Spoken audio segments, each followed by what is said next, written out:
Welcome to this episode of our program Daily Debate. As usual, we will be discussing an important debate. Today we'll be speaking or will be marking the International Day for the elimination of violence against women. And on this occasion, First Lady Mrs. Intisar Al-Sisi affirmed women's right to live in a safe environment, free from violence and abuse of rights where non-derogable rights are protected. Also, on this very particular month, the Ministry of Social Solidarity, in coordination with the United Nations, started a 16-day campaign calling for an end to the violence against women under the slogan, "You are the heroes of your family." The annual 16-day campaign started on the International Day to End the Violence Against Women on the 25th of November and ends in conjunction with the International Human Rights Day on December the 10th. Those 16-day campaign is an awareness program that aims to create a cultural and social climate that value women and calls for employing their energies for the lost interests of themselves, their families, the societies, and the nations.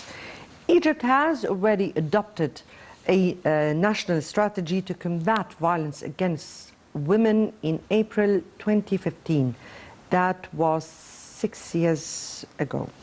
The strategy resulted from inclusive and structured consultation between the National Council for Women, several line ministries, the civil society organizations, and translated the ambitious goals into action through several innovative awareness and raising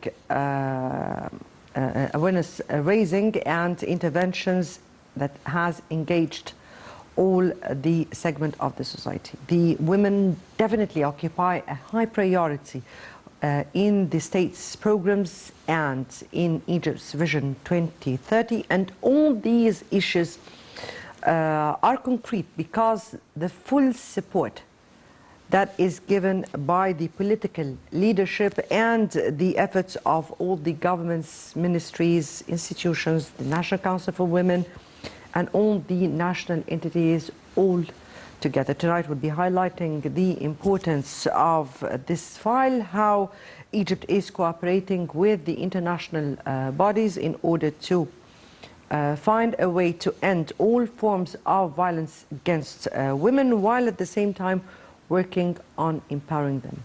Before we move on with our discussion, first let's have a quick look on this report, and we'll come back for more discussion.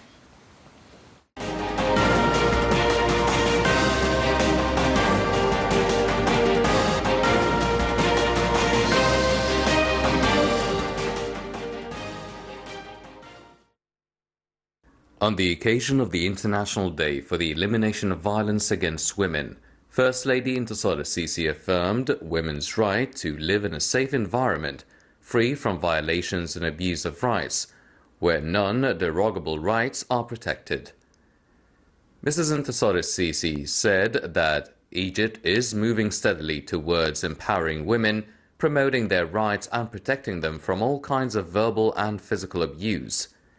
She added that our new republic is based on gender equality and activating the role of women as it is an essential partner in building this nation. In her meeting with Duchess Camilla of Cornwall at El Ittihadiyya Presidential Palace on November 18th of 2021, Egypt's First Lady had a conversation on women empowerment and steps made by the state to expand their role at the government, the parliament, and qualifying a new generation of young Egyptian women. The First Lady also presented the state's efforts targeted at securing a decent life for all Egyptians through a series of initiatives and presidential programs.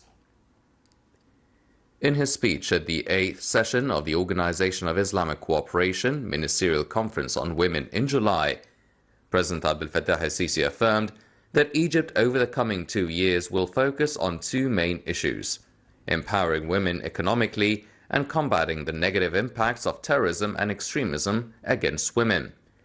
He announced the establishment of the Organization of Women's Development, the first specialized organization within the framework of the OIC work to promote and protect women's rights.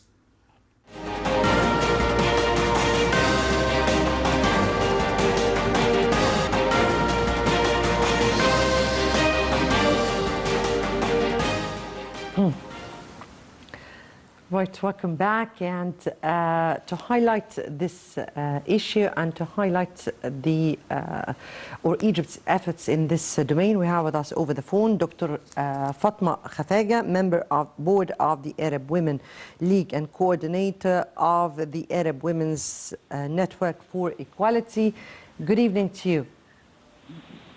Hello. Hello. Yes, good evening.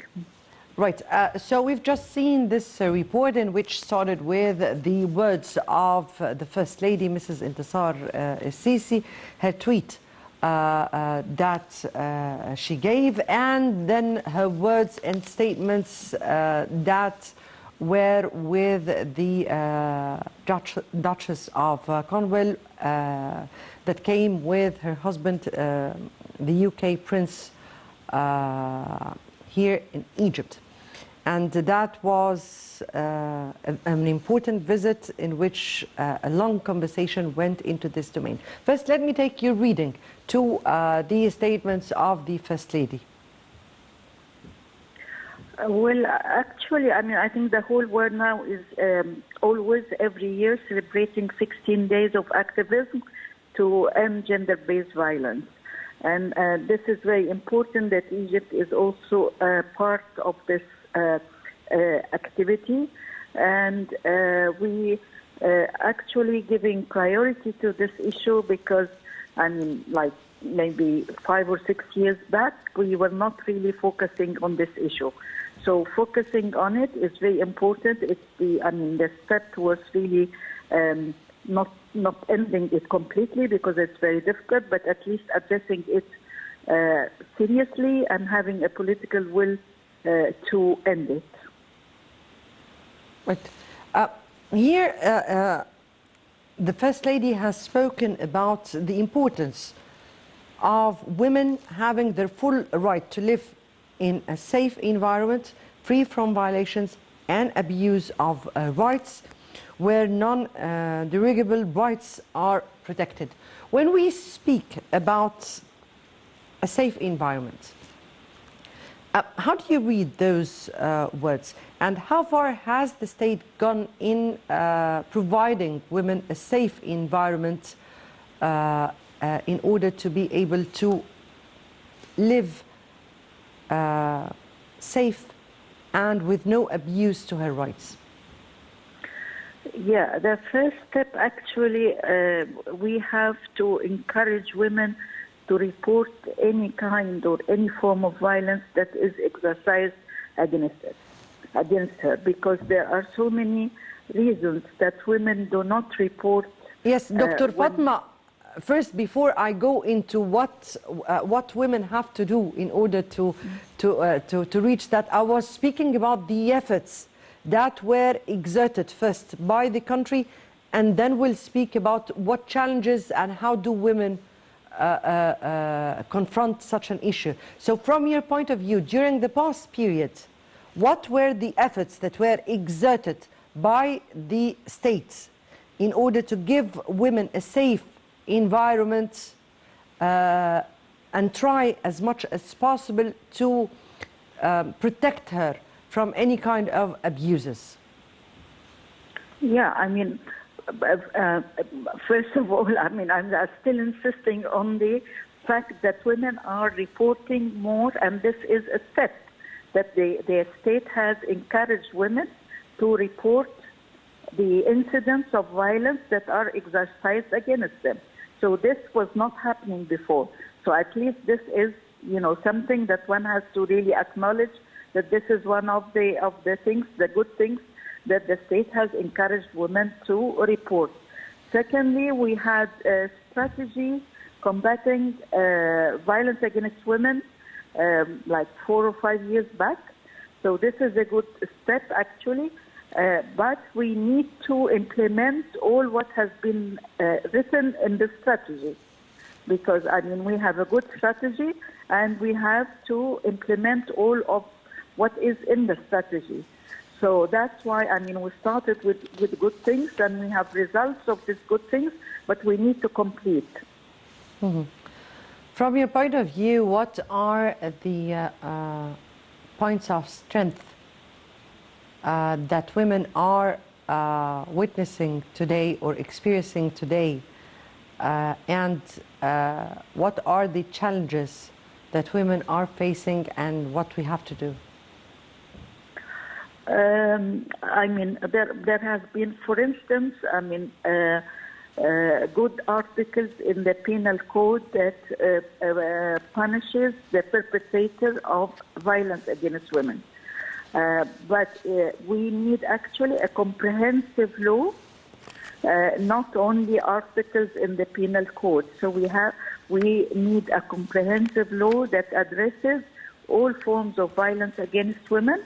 And also it does not talk about, just punishment of perpetrators, but we need a law that talks about prevention, about protection, about services for survivors and victims of violence. So this is something that also I think the state is looking at, and there are drafts now presented to the Egyptian parliament and are asking for a comprehensive law to combat gender-based violence of all its forms. So this is one thing. Secondly, we also, I mean, laws are very good, but we also need implementation. We need also changing some norms and ways of thinking, because as I said at the beginning, there are cultural issues, Women sometimes they don't want to report because they think, it will be taken against them. And you're the reason, that you caused this violence that was exercised against you. We need to change this perspective, cultural perspective. We also need to train, officers, people who deal with this issue, that they should not really blame the victim. That remember, Dr.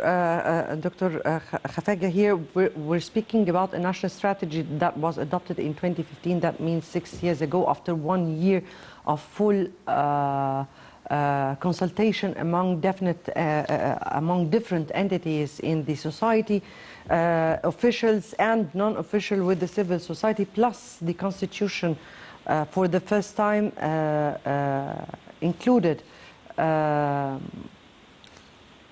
articles that spoke about women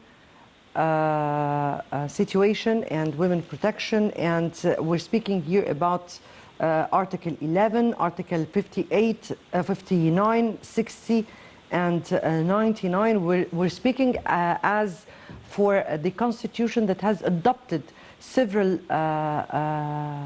articles, not just laws. But here, if I would ask you, do we need more laws, or do we need really the enforcing of those laws, or do we need to raise the awareness of people in order to be able to implement what already exists? We need everything, actually, because it's not only people who implement the laws. I mean, there are people, in the justice system that have to implement the law. There are people in the police that have to implement the law. It's not only women who have to implement the law. Yes, there is. I mean, the good thing is now is that there is an awareness of the dangers of violence against women. Yeah, many people are aware of this now. The implementation of the law is in the hands of so many people. And these people have to be trained in order to implement all these articles we have in the penal code. So, I mean, we should not really say that we have ended violence against women in Egypt, because this is not true. No country in the whole world has ended violence against women. So we are still on the road to achieve things. Definitely we are. Definitely we are, and we are all for this issue, and we are all hoping that women would one day be an equal partner to men in the societies. Dr. Fatima Khafaji, member of board of the Arab Women League and coordinator of the Arab Women's Network for Equality. We thank you so much for being with us and for your input. Now we'll take a very short break and we'll come back for more discussion.